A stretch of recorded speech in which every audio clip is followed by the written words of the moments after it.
নিজের এলাকায় মাদক বন্ধ করতে পারে না, সে সারা দেশের মাদক কিভাবে বন্ধ করবে?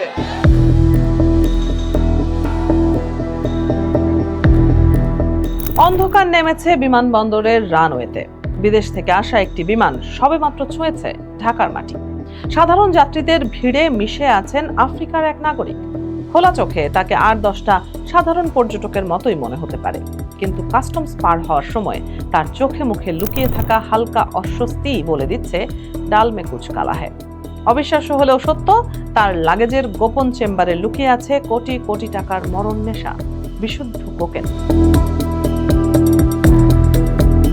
তিনি কোনো সাধারণ যাত্রী নন, আন্তর্জাতিক মাদক সিন্ডিকেটের একজন অত্যন্ত চতুর বাহক। আপাত দৃষ্টিতে তার লক্ষ্য বাংলাদেশ হলেও আসল গন্তব্য প্রতিবেশী ভারত, শ্রীলঙ্কা কিংবা সুদূর ইউরোপ। ভৌগোলিক অবস্থানের এক অদ্ভুত ফেরে পড়ে বাংলাদেশ এখন আন্তর্জাতিক মাদক সম্রাটদের ট্রানজিট পয়েন্টে পরিণত হতে চলেছে। জাতিসংঘের আইএনসিবির সাম্প্রতিক প্রতিবেদন এবং মাদকদ্রব্য নিয়ন্ত্রণ অধিদপ্তরের নথিপত্রে উঠে এসেছে এই গা শিউরে ওঠা উদ্বেগজনক চিত্র। দর্শক, এই অন্ধকার গল্পের শুরুটা কিন্তু এখান থেকে নয়।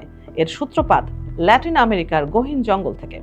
কলম্বিয়া, পেরু কিংবা বলিভিয়ার গোপন ও দুর্গম ল্যাবরেটরিতে এখন রেকর্ড পরিমাণে উৎপাদিত হচ্ছে উচ্চমাত্রার কোকেন। কিন্তু এই বিপুল মাদক তো আর ফেলে রাখা যাবে না। ফলে নতুন বাজার আর রুটের খোঁজে মাদক মাফিয়ারা তাদের নজর বাড়িয়েছে দক্ষিণ এশিয়ার দিকে। ল্যাটিন আমেরিকা থেকে আকাশপথে এই বিষ প্রথমে পাড়ি জমায় আফ্রিকার বিভিন্ন দেশে। এরপর সেখান থেকে মালাউই, নাইজেরিয়া, তানজানিয়া বা ক্যামেরুনের মতো দেশের নাগরিকদের হাত বদল হয়ে তা এসে পৌঁছায় বাংলাদেশে। গত 4 বছরে দেশের মাটিতে এমন অন্তত 10টি বড় এবং আন্তর্জাতিক কোকেনের চালান ধরা পড়েছে। সরকারি পরিসংখ্যান বলছে শুধু 2024 সালেই প্রায় 130 কেজি কোকেন জব্দ করা হয়েছিল, আর 2025 সালে ধরা পড়েছে 14.5 কেজিরও বেশি। ল্যাবরেটরির রাসায়নিক পরীক্ষায় প্রতিবারই মিলেছে শতভাগ খাঁটি এবং উচ্চ ঘনত্বের কোকেনের অস্তিত্ব।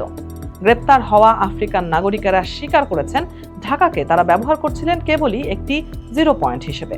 মূলত ভারতের বিশাল বাজারে এই কোকেন পুশ করাই ছিল তাদের আসল উদ্দেশ্য। তবে ভয়াবহতার এখানেই শেষ নয়। শুধু আকাশপথই নয়, বাংলাদেশের চারপাশের সীমান্তগুলো দিয়েও প্রতিনিয়ত ধেয়ে আসছে মাদকের মরণ স্রোত। দক্ষিণ পূর্ব এশিয়ার ড্রাগ লর্ডরা এখন আর নিজেদের লোকাল এলাকায় সীমাবদ্ধ নেই। মিয়ানমারের শান ও কাচিন রাজ্যে মাফিয়াদের ল্যাবরেটরিতে তৈরি হওয়া বিপুল পরিমাণ মেথামফেটামিন বা ইয়াবার কাঁচামাল প্রথমে ভারতের উত্তর পূর্বাঞ্চলে যায়। এরপর আসাম, মিজোরাম ও ত্রিপুরা সীমান্ত গলে তা বিভিন্ন চোরাপথে ঢুকে পড়ে বাংলাদেশে। অন্যদিকে টেকনাফ, নাফ নদী, শাহপরীর দ্বীপ আর সেন্ট মার্টিন দিয়ে মিয়ানমার থেকে মাদক আসছে কক্সবাজার উপকূলে। সবচেয়ে ভয়ের বিষয় হলো বাংলাদেশের পূর্ব দিকে রয়েছে মিয়ানমার, লাওস, থাইল্যান্ডের কুখ্যাত গোল্ডেন ট্রায়াঙ্গেল, পশ্চিমে ইরান, আফগানিস্তান, পাকিস্তানের গোল্ডেন ক্রিসেন্ট, আর উত্তরে ভারত, নেপাল, ভুটানের মাদক রুট গোল্ডেন ওয়েজ। এই 3টি রাক্ষসে মাদক অঞ্চলের ঠিক কেন্দ্রবিন্দুতে বসে আছে আমাদের বাংলাদেশ, যার ফলে ট্রানজিট হিসেবে ব্যবহারের পাশাপাশি বাংলাদেশ এখন ধীরে ধীরে কোকেন ও বিভিন্ন সিনথেটিক মাদকের এক বিশাল কনজিউমার মার্কেট বা বাজারে পরিণত হচ্ছে।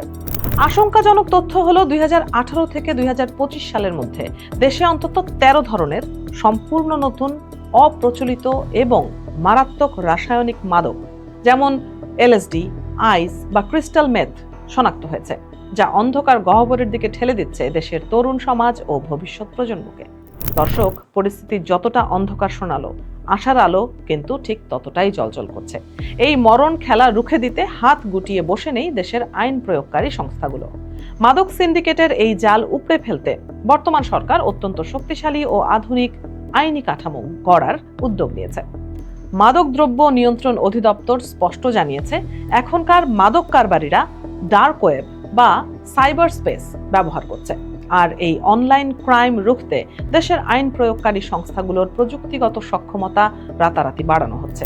একই সাথে প্রতিবেশী দেশ ও মাদকের উৎস দেশগুলোর ইন্টেলিজেন্সের সাথেও রিয়েল টাইম তথ্য আদান প্রদান করা হচ্ছে। আন্তর্জাতিক মাফিয়া চক্রের অদৃশ্য জাল ছিঁড়ে বাংলাদেশকে সম্পূর্ণ মাদক মুক্ত করতে হলে এখন শুধু বর্ডার পাহারা বা প্রথাগত নজরদারি নয়, প্রয়োজন ত্রিমাত্রিক গোয়েন্দা তৎপরতা এবং আধুনিক প্রযুক্তি নির্ভর এক মহাপরিকল্পনার সফল বাস্তবায়ন। আমরা কি পারবো আমাদের ভবিষ্যৎ প্রজন্মকে এই বিষাক্ত ছোবল থেকে বাঁচাতে?